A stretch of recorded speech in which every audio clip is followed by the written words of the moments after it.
விஜய் தமிழக அரசியல்ல ஒரு முக்கியமான ஒரு இடத்தை பிடிப்பாரு, தவிர்க்க முடியாத ஒரு இடத்துக்கு வருவாருன்னு சொல்லி தொடர்ந்து பிரச்சாரங்கள் தொடர்ந்து வந்துட்டு தான் இருக்கு. அது தவிர்க்க முடியாத இடத்துல நம்ம அதாவதுங்க பல நேரங்களில் முதல்ல ஒரு சூப்பர் ஸ்டார் ஒருத்தர் அடுத்த போறாருன்னு சொன்ன ஜோசியர்கள்லாம் இன்னும் உயிரோடு தான் இருக்காங்க. அது மட்டும் இல்லை, நேரடியாக ஆட்சியை பிடிப்போம் அப்படின்னு சொல்லக்கூடிய அளவிற்கு கூட இவ்வளோ இல்லை. அவர்கள் யாரை வேணாலும் பிடிக்கலாம். மற்றவர்களெல்லாம் வடநாட்டில் இருக்கிறவர்கள், ஆலோசகர்கள், புதிய கட்சிக்கு வரவுகள், இவைகள்லாம் இருக்கலாம். ஆனால் மக்கள் மனதில் இடம் பிடிப்பாரா என்பதுதான் கேள்வி. மக்கள் மனதில் வெறும் இளைஞர்களை வைத்துக்கொண்டு அல்லது ரசிகர் மன்றங்களை வைத்துக்கொண்டு அவள் செய்ய முடியாது.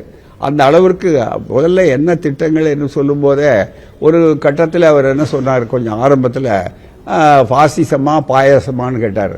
அப்புறம் அடுத்த கட்டத்தில் அவரே பாசிசம் சொல்றாரு. இப்போ அது பாயாசமா அல்லது கொழுக்கட்டையா என்று ஒன்றும் தெரியாது. ஆகவேதான் அவர்கள் எப்போது எதை வேண்டுமானாலும் பேசுவார்கள்.